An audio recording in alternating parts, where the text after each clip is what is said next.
bleep, bleep. And yes, Mrs May had decided to call a general election, which, if you think about what she said in the past, is perhaps surprising. I mean, here she is back in June last year when she launches her leadership bid.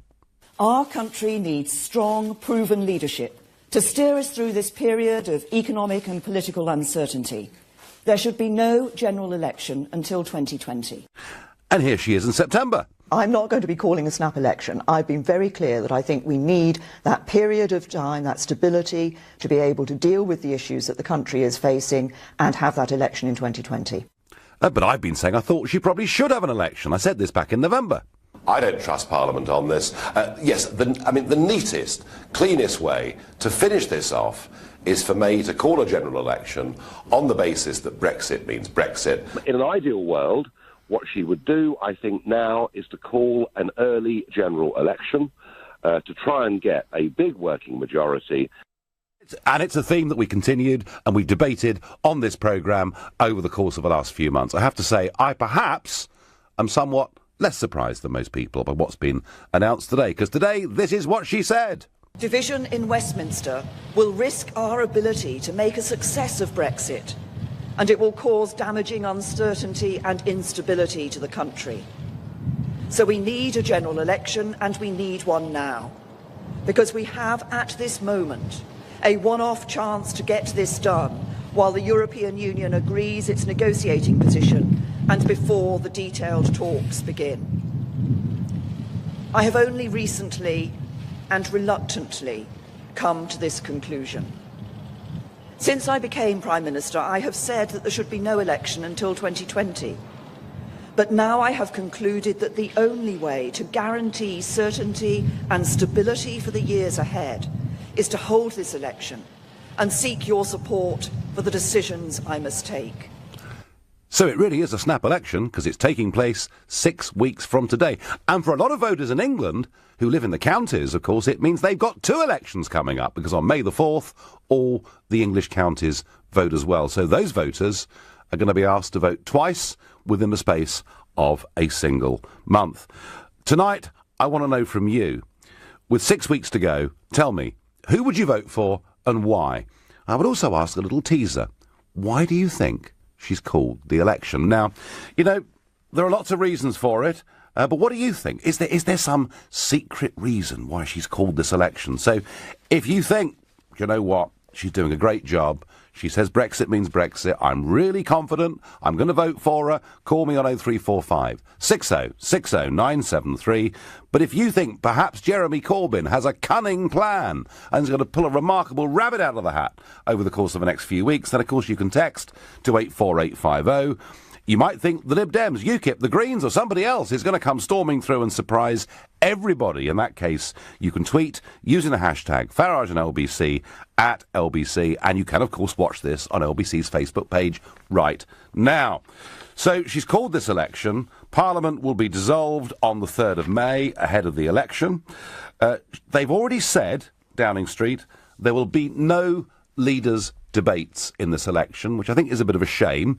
I was sorry there were so many runners and riders last time. It looked a bit like the first fence at the Grand National with all those different parties represented, but I think we've actually come to a point where people expect there to be leaders' debates. But of course, she goes into this with a lead of about 20 points. Now, what does that convert to? Is it going to be a majority of 80 seats? Is it going to be a majority of 150 seats? Well, none of us yet quite know. So I suppose many will say she's called this election because she's massively ahead in the polls. There'll never be a better opportunity. Labour is incredibly weak, and she gives herself legitimacy as Prime Minister, which she didn't really have. I know we don't, in theory, vote for Prime Ministers in general elections, but I think in reality these days we probably do. And she also can argue with Brexit that there's no more interference going to come from the House of Lords and everything else. So maybe that's why she called the election. But I am not so sure. You remember that at the time of the 2015 general election, the Conservative Party, in some of the marginal seats, were really, really worried about UKIP, desperate to stop UKIP breaking through in significant numbers into the House of Commons. And they spent a lot of money in those constituencies. Now, again and again, figures have been produced to suggest that in some seats, one in Kent in particular that I can think of, they've overspent the limits considerably. All of this is in the hands of the Crown Prosecution Service. In some cases, the police are still investigating. And although I've generally always thought the establishment never turns on itself, I've become convinced over the last few weeks that actually a whole slew of by-elections are bound to come up over the course of the rest of this year. And just think, Zach Goldsmith, a very popular MP for Richmond, called that by-election and lost it to the Liberal Democrats. I think the Tories were terrified of something breaking over the course of the next few months, by-elections to be held in September, certainly a dozen seats in which there was a possibility of a by-election, some say perhaps even as high as 20, and that for a government with a working majority of 12. And I have to pay credit to somebody on this. He was, for a period, a presenter on LBC. He's still a contributor, and he does Channel 4 News Politics every evening, and his name is Michael Crick. And to those who live and breathe and work in politics, he's not always the most popular person. In fact, Michael Howard said, when he was leader of the Tory party, the one thing he never wanted to hear was, Michael Crick's in reception and he wants to speak to you. He is an investigative journalist. He's the guy that turned the screw on the massive overspending in by-elections and at the general election. So perhaps this is a bit of a Michael Crick by-election. And, you know, you have to hand it to him. He's good at what he does. So I think that everything added up together, the fact they're in the lead, the fact that it's a chance for her to legitimise her position, to have a different manifesto, which certainly on areas like education is miles away from what David Cameron put forward back in 2015. But I think they were genuinely scared of what could happen in a series of by-elections. I wonder, I'm going to go to Martin in Ealing. Good evening, Martin. How are you going to vote on the 8th of June?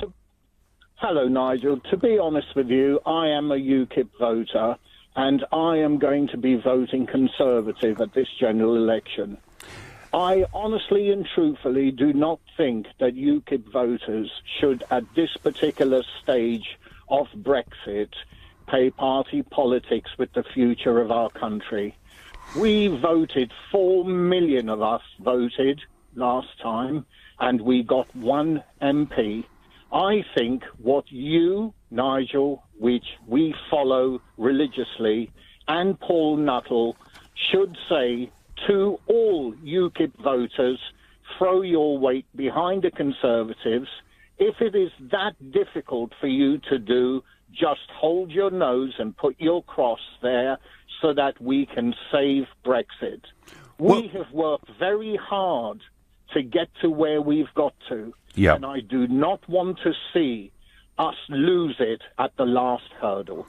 Well, you could argue, Martin, that one of the reasons that we had the referendum is that the impact of those 4 million votes is that we hurt the Labour Party very much more than we hurt the Conservative Party. I mean, seats like Warwickshire North, that the Labour Party had sort of number 2 on their hit list, and UKIP get 8,000-9,000 votes, and the Tories win it comfortably. So maybe, Martin, the effect these days of a UKIP vote is that it actually helps the Conservative Party, particularly in the Midlands and the North and areas like that. I would also say, Martin, that over the course of the last few weeks on this show, I have talked about some nervousness. I've talked about the fact that when it comes to getting back our fishing waters, the government won't commit to it. I've talked about the fact that she's happy, Mrs May, to keep us part of the European arrest warrant, which means the European Court of Justice ultimately still has some say over this country. I've said I'm very worried about what's going to happen with immigration when we hear talk of transitional arrangements. Is it possible, Martin, that Theresa May fights this election from an unassailable position, wins a big majority saying Brexit means Brexit, and then actually, because she hasn't got the 2019 deadline followed immediately by a general election, then starts to make a whole series of concessions, meaning that Brexit voters don't get what they want? And in those circumstances, isn't the UKIP voice and the UKIP argument that rather than going through years of negotiations, we should just get on with this? Isn't that an important voice? The UKIP voice is very important, but at the end of the day, we are coming to a point where now we are having a general election, and the only people that's going to make any difference for us that we are going to have our Brexit is going to be the Conservatives.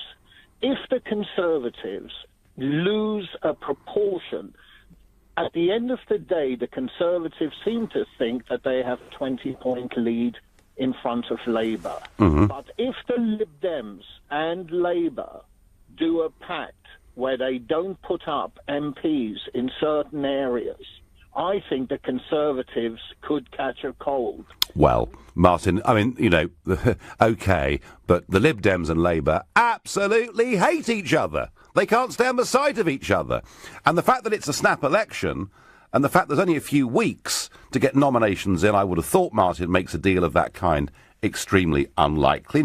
Nothing's impossible, but unlikely. But, Martin, I do repeat the point, and thank you for what you had to say, but I do repeat the point that the UKIP voice is very, very important, and a big majority for Theresa May, without that 2020 deadline, could mean all sorts of transitional arrangements and a very, very soft Brexit. But, I mean, those of you out there that disagree with that, please do come on, let me know. Everyone's going to have their say, including Sonia from Colchester. Good evening, Sonia.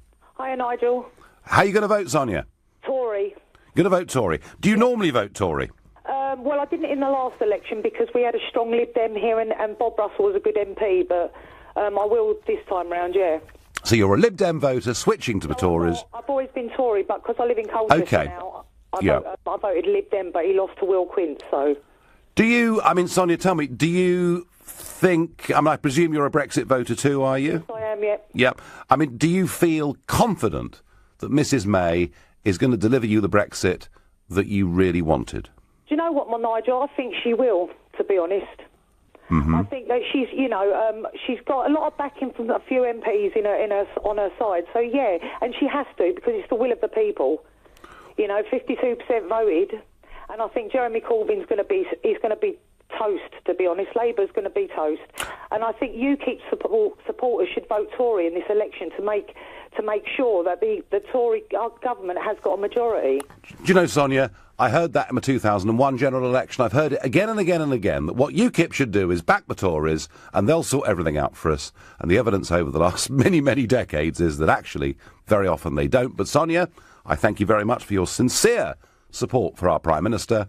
Right now, you're listening to The Nigel Farage Show, exclusively on LBC. It's 7:15. From the most cautious of politicians to a gambler rolling the dice, Theresa May opts for a snap general election. But how come the media knew nothing?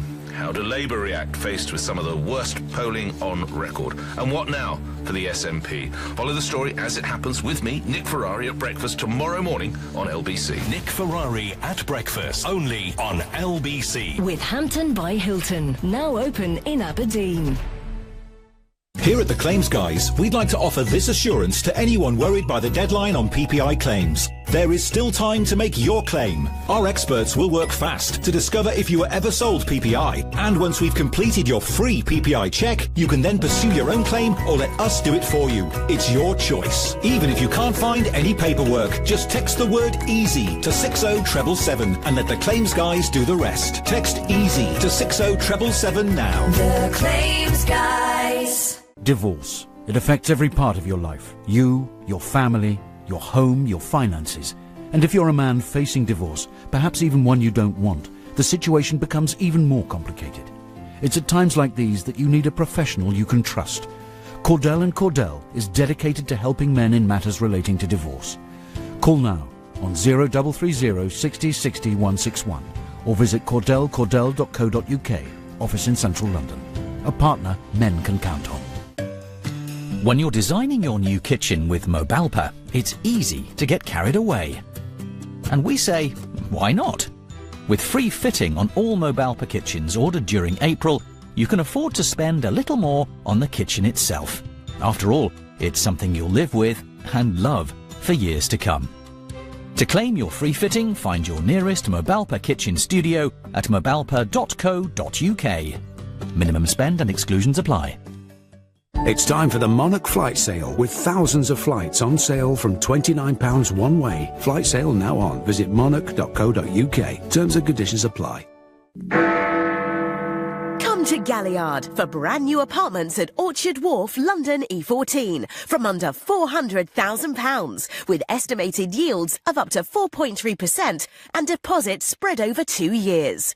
Orchard Wharf is only a 5-minute walk from the DLR, where you can connect to the tube in 2 minutes and arrive at Canary Wharf and next year's Crossrail in just 4 minutes. We're priced to sell and will fully furnish your apartment free of charge.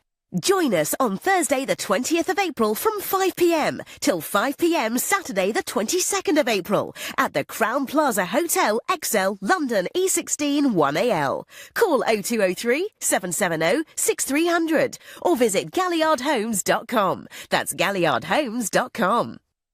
Oh, the garden's an absolute mess. It's my turn to have the cross-stitch crew round for tea and Battenberg. I'll have to get a landscape gardener in and a wildlife expert. It's a jungle out there. We could be eaten alive by those deadly flutterbugs. Oh, relax, relax. It's Trust a Trader. Marvellous local tradespeople who've been tried, tested and reviewed. All specialists in their areas, from landscape gardening to pest control. Oh, visit trustatrader.com. The Nigel Farage Show on LBC. Call 0345 6060 973.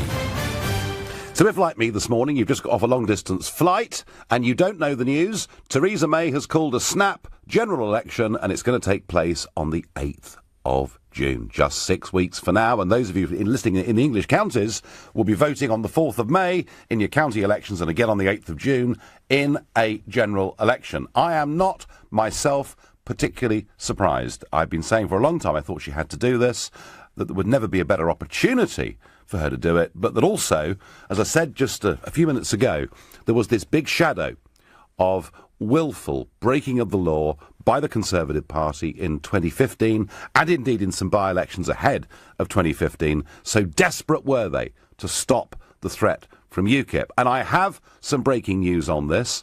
I talked about Michael Crick earlier. Well, he's just broken this, that the CPS have told Channel 4 News tonight that they are considering charges against more than 30 individuals. Wow.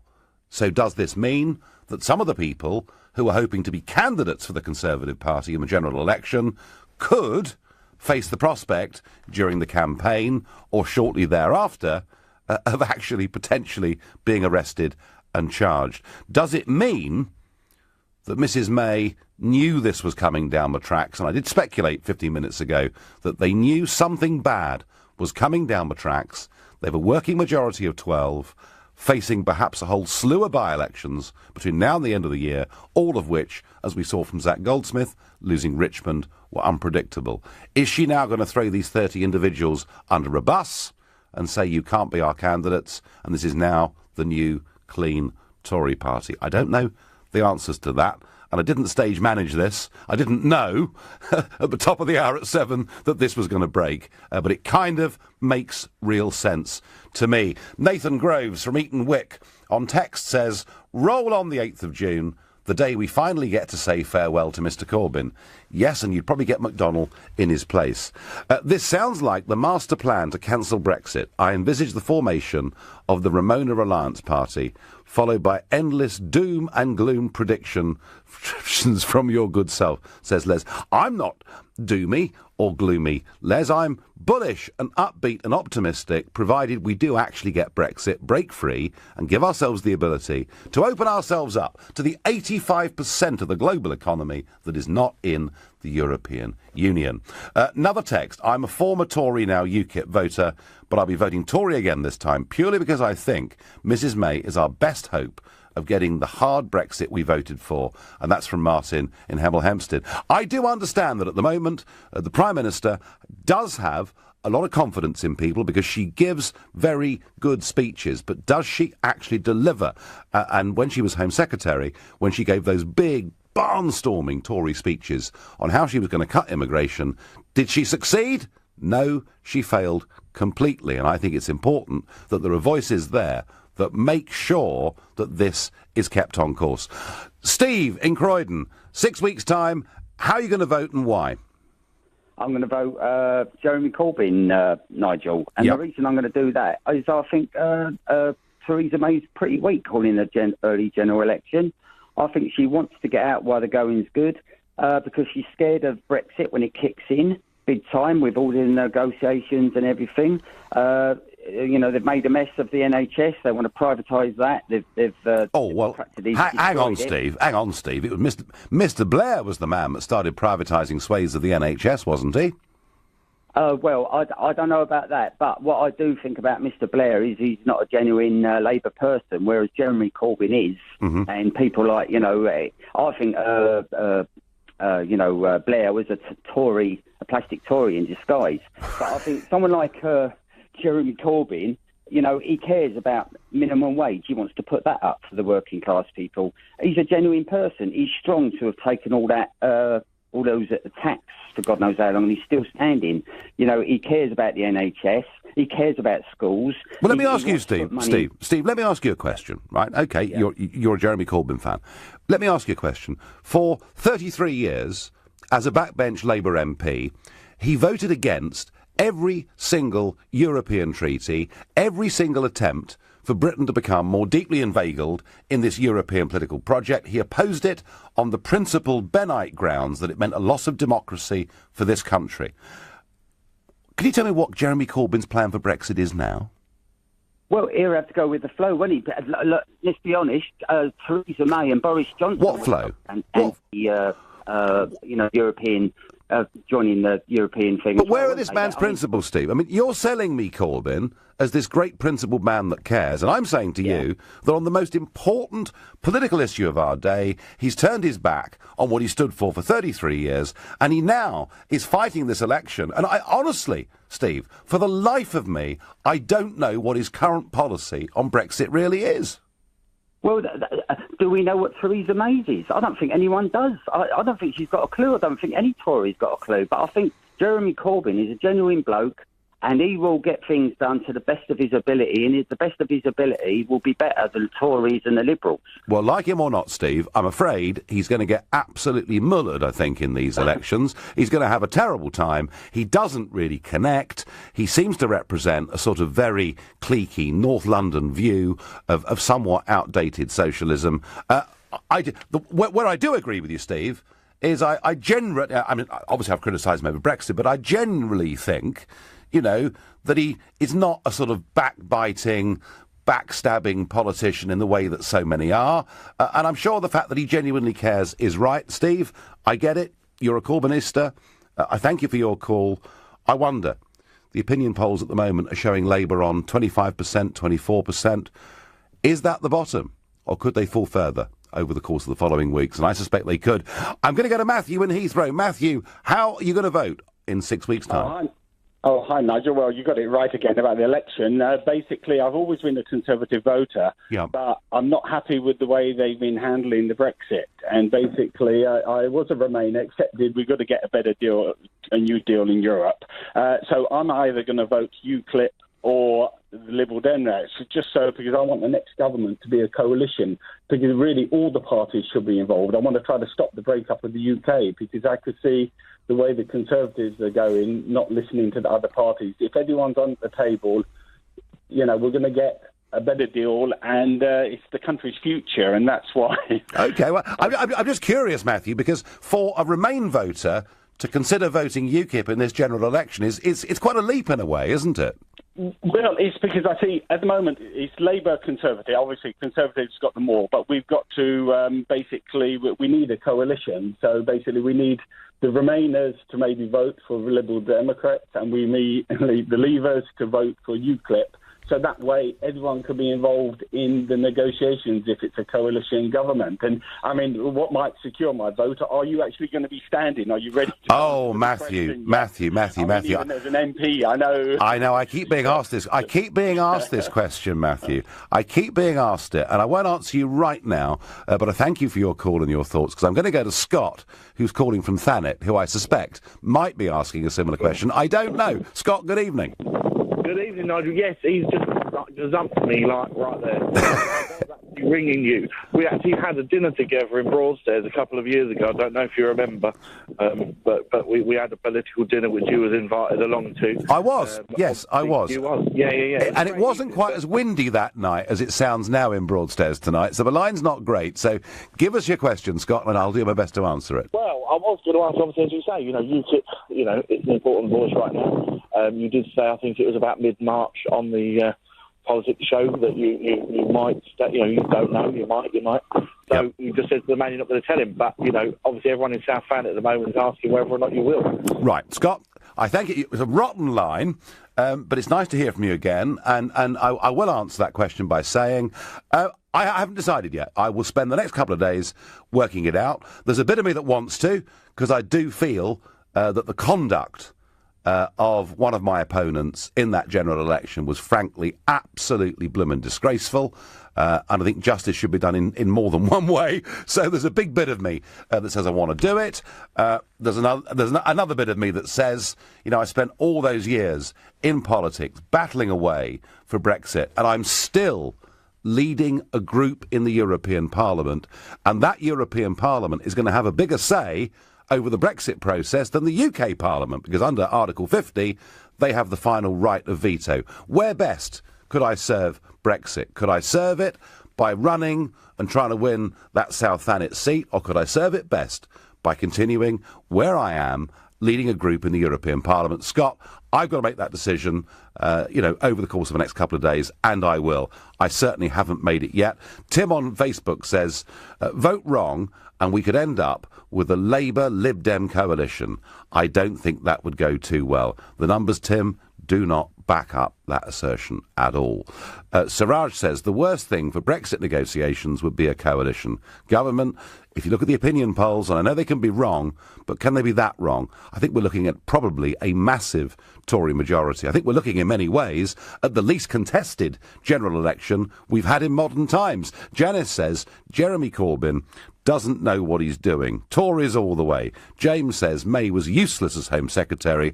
I don't think she will deliver Brexit. And Mark says May Day in June, time to vote Conservative to give Theresa May the mandate to implement Brexit once and for all. Well, Mark, if she really meant it, you would certainly be right.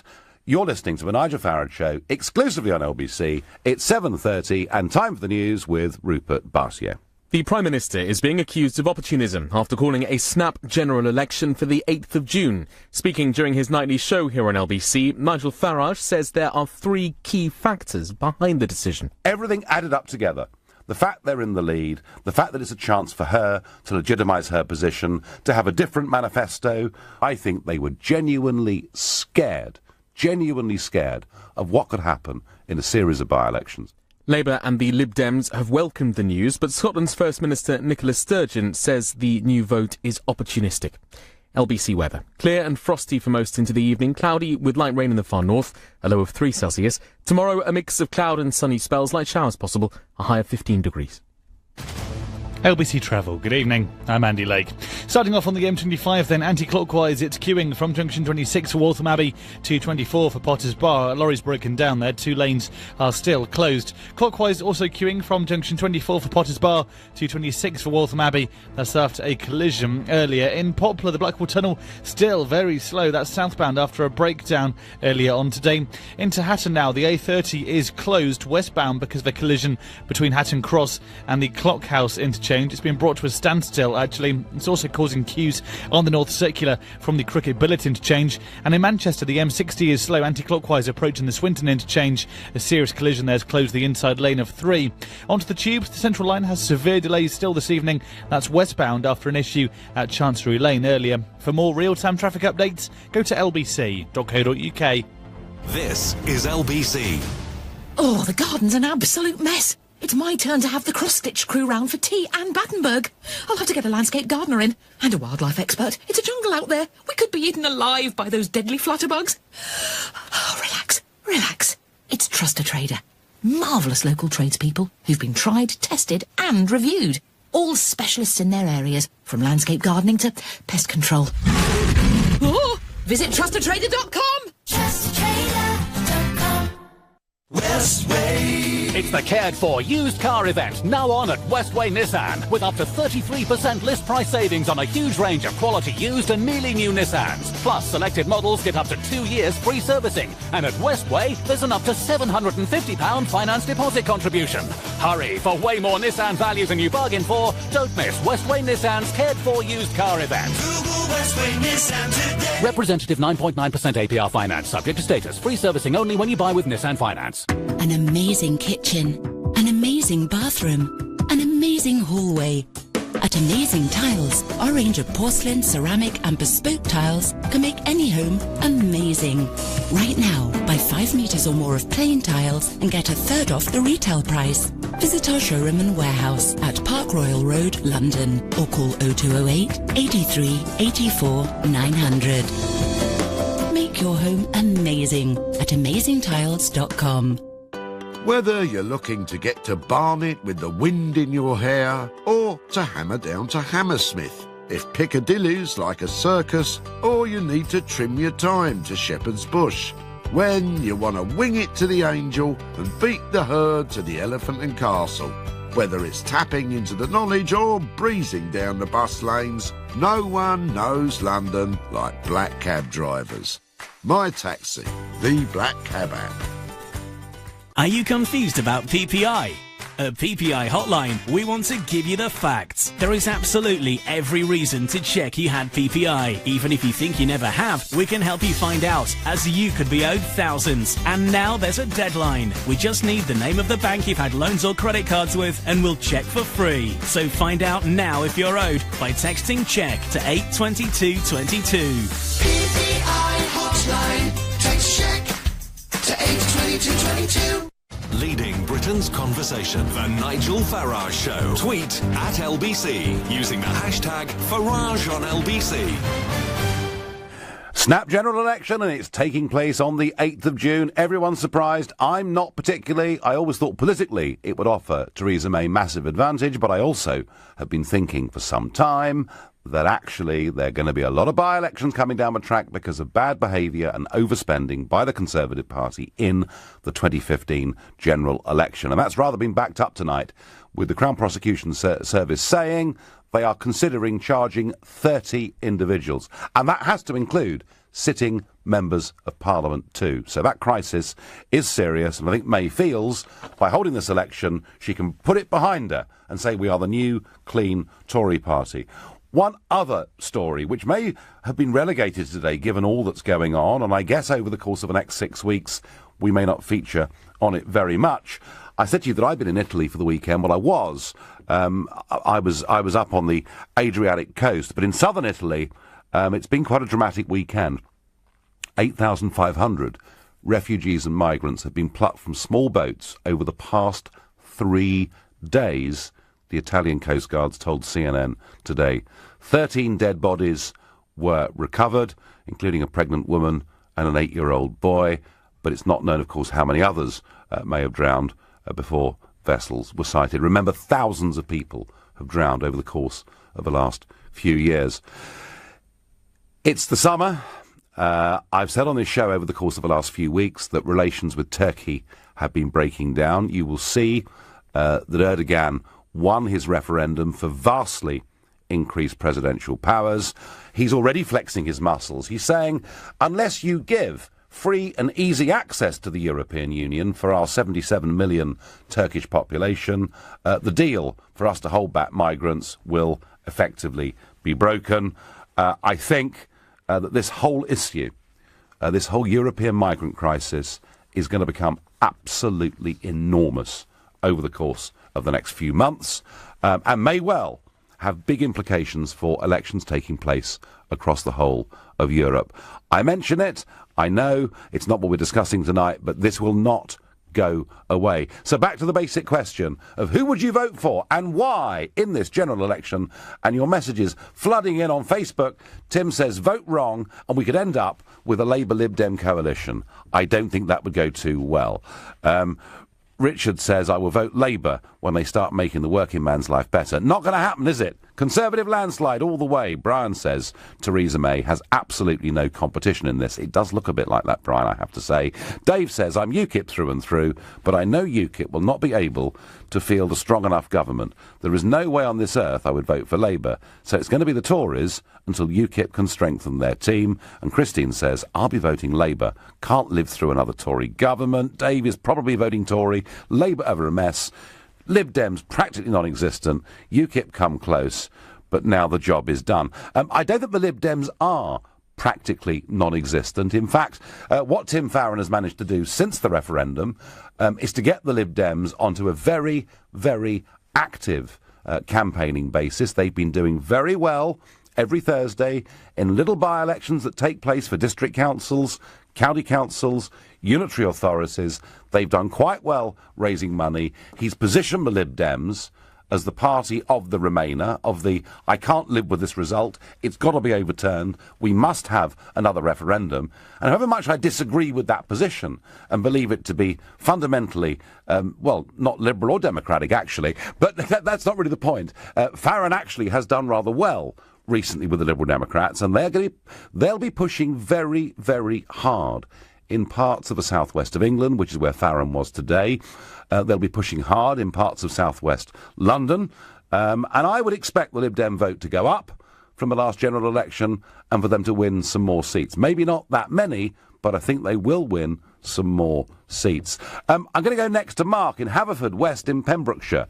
What are you going to do, Mark, in this election? I really don't know, Nigel. I haven't got a clue anymore. Right. To be quite honest about it, I just like to put something to you, really. Yeah. Which I'm a little bit disappointed. I met you, I think, in Neath, Port Talbot last year. Yeah. You had a meeting up there, and I attended that meeting. So we only just seen each other. I was you were smoking your head off. Was I? That sounds about right, Mark. Yeah. Yeah. Okay. Right. But the thing is, what I'd like to say anyway is that politics, as far as I'm concerned, I had no interest at all until you, as party leader of UKIP, raised my blood and got me to become an addict, basically, on what you were saying. It made perfect sense as regards to where our country has stood since the EU membership has grown into something else it was never formed to be. And I became an avid supporter of you and watched everything from you. But the thing is, what I find strongly, put it this way, you were always 100% saying that I will fight to get this country out of the EU, yep. Free of it, because that was your main goal. You were in it for 20-odd years before you were a businessman before, so. And you were going to fight tooth and nail until you got this country out. When you brought the country, you woke up everybody, really, and everybody that you spoke to, your name was always mentioned, and that was the one that carried everybody along, really, on a wave. And then you decided you left, and you said, well, look, I've done my job, and I've got the referendum, and that does it. But what this has done now, I think, to be quite honest, I feel that maybe what you've actually done is killed Brexit completely, because everybody followed UKIP because of you. You made people believe you, you know what I mean? And there's nobody in UKIP that can do it. Only you. That's the only person I see. But you seem to have pulled away, and good luck to you in all respects.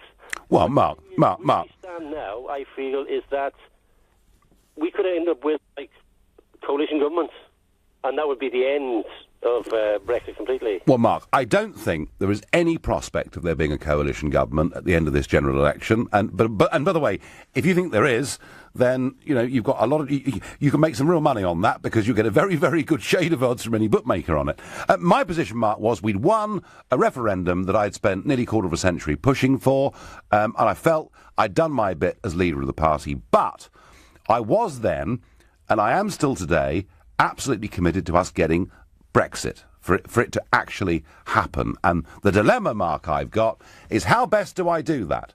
Do I do that by putting my name forward to try and get into the Westminster Parliament, or do I do that by being the leader of a group in the European Parliament with actually an unparalleled platform in terms of speaking time and everything else that I can do? I don't know, Mark. I'm not sure where I'm most effective, but I want to reassure you that I haven't walked away, I haven't gone away, and I'm absolutely dedicated to us getting back our right to run our country, make our laws, make our friends around the world, and control our borders. So, Mark, keep faith, please. Just the last thing, let me just say this. Yeah. if you don't come together now to bring all the people back together like you did when it was UKIP, over in the EU Parliament, fine, okay, but the people over here don't know about that. You know, we find what we know on the internet. But leading up to this election, I feel like this is a referendum all over again. You know, and I think you're the only one that can lead it to get everybody, because they'll only believe you. Mark, you're very flattered by those comments, and thank you very much indeed for making those points as passionately as you did. I've got a call from Vienna. Femi in Vienna, good evening. Good evening, Mr. Farage. Good evening. You're an overseas UK voter, yeah? Yes. Yep, OK. So how are you going to vote? I'll be voting for the Lib Dems. Yep, OK. Do you normally vote for the Lib Dems? I did last time, but prior to that I was voting Labour, but I've been kind of disillusioned with respect to Corbyn in relation to Brexit. OK.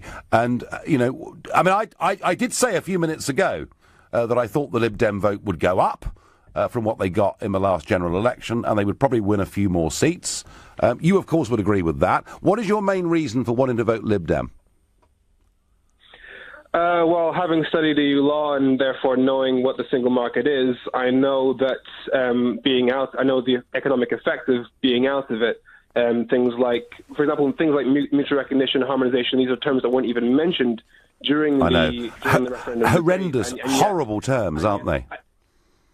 Horrendous. For example, mutual recognition means that we can sell our products in exactly the same way across the 28 member states, whereas once we're out, countries are under no obligation to accept our products if they don't meet their rules. We're at a significant competitive disadvantage if we're no longer in the single market. Femi, I was a I was a trader, Femi, before getting into politics, and do you know what? When things are different, you often finish up with more business, more competition, and a better price for consumers. So there is a counter-argument to that. There's a counter-argument to the fact that if we're outside of the single market, if we wanted to sell our products in all 28 member states, we'd have to sell our product in 28 different ways, manufacture our products in 20 different ways. Fantastic. Completely blowing up our marginal costs. How exciting. It would make it makes it far less profitable to actually trade across the EU. And now you were saying a couple of minutes ago how you were unsure as to whether or not you wanted to be an MEP or an MP because you're not sure whether or not you'd be able to serve your country more as an MEP or as an MP. Yep. Don't you think that typifies exactly the issue that because by leaving the EU, by getting rid of the 73 MEPs that the UK currently has in Europe, that's 10% of the European Parliament. We're cutting down our power on the international scale. The very fact that you yourself Femi, outside of the European Union, we get back our ability to negotiate trade on our own basis with the 85% and growing of the world economy that is not an EU member, but you are a Euro fanatic and you're voting Lib Dem, and I think, actually, you're with the right party. It makes total logical sense. Right now, you're listening to the Nigel Farage Show, exclusively on LBC. It's 7:45. Coming up at 8 on LBC, Clive Bull. Is the calling of a snap general election cynical, opportunistic, or is Theresa May right to seek a stronger democratic mandate for her plans? Clive Bull on LBC. Man, that Hypnos bed is comfortable. Time to get up, work to do. Shower, tick. Shave, tick. Dressed, next question. Time for all-you-can-eat brekkie with the fellas. Bacon, sausages and more bacon. Probably even some beans. Today is a big day. Because you are scaffolders. Whatever your story, this is a great place to start. Premier Inn. Premier You. Breakfast prices and options may vary. Exclude certain locations. Here at the Claims Guys, we'd like to offer this assurance to anyone worried by the deadline on PPI claims. There is still time to make your claim. Our experts will work fast to discover if you were ever sold PPI. And once we've completed your free PPI check, you can then pursue your own claim or let us do it for you. It's your choice. Even if you can't find any paperwork, just text the word EASY to 60777 and let the Claims Guys do the rest. Text EASY to 60777 now. The Claims Guys. eBay has every kind of car part for everyone from beginners to the real experts. Well, that should stop them squeaking. Brake pads? And that's the engine sorted. Motor oil? And that's the handling taken care of. Alloys and tyres. And that means I've saved myself a few quid. 12-foot snooker table for the spare room. Shop eBay's unbeatable selection of car parts and accessories. The ultimate fix the car like a hero shop. People who've had their dental implants at TDC Implant Centre have had their lives transformed. I had problems with other dentists who said it was just too complicated. I'm Dr. Michael Zivitz. Even if your own dentist has told you nothing can be done, talk to us. Our award-winning treatment could give you a life-changing smile. In just one day, we'll give you a full set of beautiful teeth fixed in your mouth. Around 3 months later, we exchange your fixed teeth for a new permanent set. I just wanted to get it sorted properly so I had permanent teeth again. So see smileinaday.co.uk. The high-quality kitchen you've dreamed of at a price well within your budget. That's Room Sense. That's Room Sense. Right now, Room Sense is offering stunning kitchens at half price, with free appliances worth over £1,000. See roomsense.co.uk. Quality at a price you can afford. That's Room Sense. Minimum spend applies. The Multi-York Spring Sofa Sale is now on, so don't miss big savings of up to 40% off all sofas, chairs, living room and dining ranges. And for a limited time only, there's also an extra 10% off everything. Visit us in-store now or go online at multiyork.co.uk. The Multi-York Spring Sofa Sale, now on. Leading Britain's conversation, The Nigel Farage Show. Tweet at LBC using the hashtag #FarageOnLBC. Well, this snap general election is certainly leading to a lot of opinion, a lot of comment. And Gillian says voting for UKIP will give Labour and the Lib Dems an advantage. Vote for May so she can deliver Brexit without Remainers blocking it. Gillian, it's probably the opposite, actually. I think probably the UKIP vote, not probably, certainly the UKIP vote at the last election hurt Labour far more than it hurt the Conservatives. It's rather a myth to think that. But, you know, a lot of people do think that. I mean, Jacqueline says everyone who wants Brexit has to vote Conservative. No other party will see Brexit through. And this is what May's done so well. You know, don't forget, Jacqueline, she voted Remain. On the biggest constitutional question of our lifetime, she voted Remain. She gives very good speeches. She says some good things on the platform. I've praised her for what she's said. And then, when she's not on the platform, and we get the briefings that I'm hearing in Brussels as an MEP, such as we're prepared to trade away fish in return for a trade deal on goods and services, I start to get worried. But she has, to date, sold herself very well on this. John on Facebook says Corbyn can't sort out his own party, let alone the country. And Tom is really worried. He says the thing I really worry about is the Remain camp will all vote for Farage and try and cause another referendum. Tom, they won't all vote for Farage, but the Lib Dems will do a bit better than last time of that, I'm pretty sure. William in Glasgow. Politics there, fascinating as ever. How are you going to vote? I'm going to vote for the Scottish Conservative and Unionist Party. That's Ruth, led by Ruth Davidson, who I think any objective analysis would say has had quite a good run. I think she's been a decent opposition, the kind of main opposition to Nicola Sturgeon, certainly in Hollywood, and I think it'll be a good point for the people of Scotland to show whether they've got the appetite for Indy Ref 2 or not. I think it couldn't come at a better time, maybe not for England, but for Scotland certainly, because it's our chance to show that we have no appetite for a second independence referendum, and if they return another 56 people, then Scotland, they're going to put the gun to their head again. They've missed the bullet the first time. They've put the gun again to their head. And to be honest with you, as a Scot, they will deserve all that they get. Yeah, I mean, William, there is lots of polling here that suggests that actually the appetite for a second Scottish referendum is very low indeed. No chance. You know, and by the way, I hate the word independence referendum. It's not, because they want to be part of the European Union. I suspect, William, that the Conservatives are going to do a lot better in Scotland than they've done for a very long time. And how do you vote normally, William? I voted Conservative since 1987. I first voted for the late, great Margaret Thatcher. Right. She's been a hero of mine throughout. I tell you what, my days. if you walk into a pub in Glasgow after this show and say very loudly that I'm a Margaret Thatcher supporter, what sort of response would you expect, William? I've been a supporter for over 30 years. I thought the poll tax was one of the fairest tax that was ever introduced. Yeah, but my question was, there aren't many Glaswegians who openly admit to being Thatcherites, are there? They have a chip on their shoulder from something that happened 50, 100 years ago. You know, they go back to the days of coal. If you want coal mines, bring back the steam engine. I'm sorry, the horse and cart was a great invention, but when the motor car came in, it was outrageous. If you want to go back to coal and coal miners, bring back the steam engine and get rid of electric and diesel.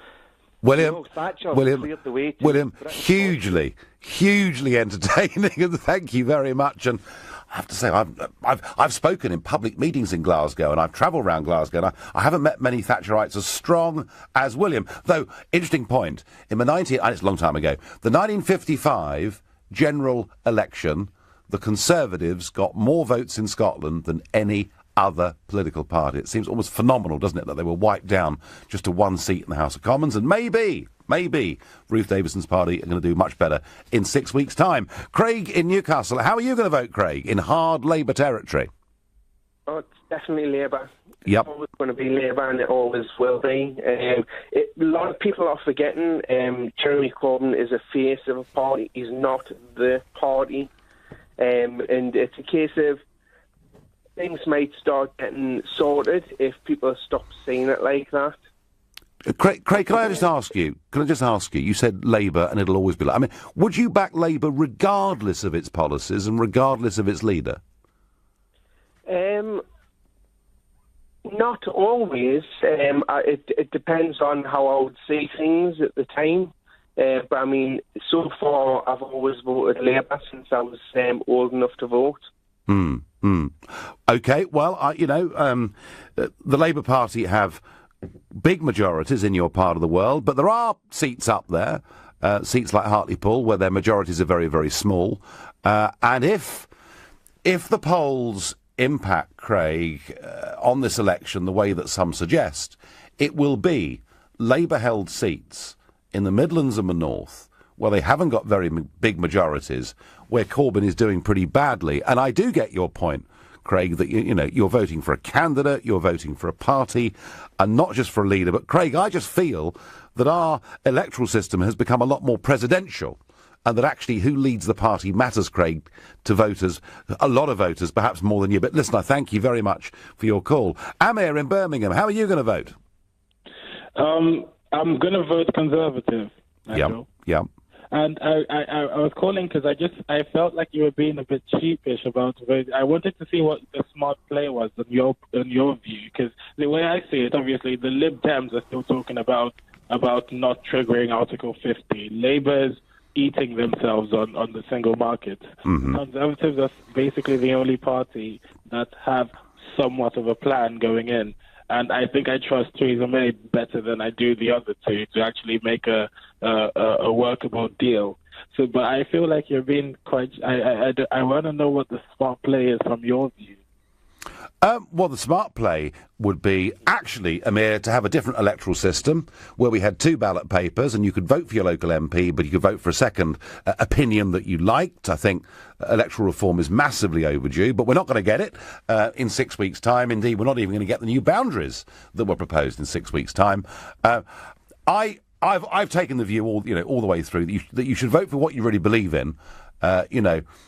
My family support Crystal Palace, not because they think that they're actually going to win the Premier League, although 35 points, they may well stay up now. But, you back Crystal Palace because that's your team, as opposed to backing teams who you think might win the Premier League this season. So I believe in principle. I have been standing and voting for UKIP for a very, very long time because I thought that best represented my view. We've had people on tonight who say, well, we were UKIP, but we now trust Theresa May to deliver Brexit. I wouldn't be so sure. Jennifer in Birmingham, my last caller of the evening. Jennifer, what are you going to do? I just, I'm so angry. I've always been a Liberal person, always gone with Labour. The past 2 years with everything that's gone on, I've come more over to UKIP. I've listened to you more. I listened to Alex Jones. Or, you know, I am really sort of clued up. But I think what Theresa May has done today is an absolute disgrace. And the reason being is she's holding us Brexiters, right, who went out on June the 23rd, turned up, and she's holding us to ransom because she's saying to us, the only way you're going to get Brexit is if you vote Conservative. Now, a lot of us don't like Conservative. We don't like what they've done to the disabled and the sick. Jeremy Corbyn, I call him a wet lettuce. Jennifer, I'm going to have to stop you there, but I do take your point that Mrs May will sell this in the election as vote for me. I'm the only one that can deliver Brexit. Well, my final thought on all of this today is that the logic for holding this election has been there for months, and yet they didn't do it. They've done it now, frankly, to avoid embarrassment. We hear tonight the news that perhaps up to 30 people could be arrested by the CPS for massive overspending and breaches of electoral law in a general election and by-elections before it. That, I think, is the real reason that they've done it. Mrs May will tell you Brexit means Brexit. Mrs May will tell you if you want it delivered, they're the only party you can possibly vote for. She will win a big majority, and then all the pressure will be off because the Brexit deadline of 2019 will not be followed by a general election just 1 year later, and she'll go soft. That's my view. 6 weeks to go. You've been listening to the Nigel Farage Show on LBC. I'm back tomorrow from 7. Coming up at 10, it's Ian Collins, but up next, it's Clive Bull. Thank you, Nigel, and we're going to continue this conversation. It's the one that people didn't really see coming, but we are heading towards another general election. Theresa May says the snap election will bring strong leadership for Britain as we negotiate Brexit. Jeremy Corbyn says he welcomes the news.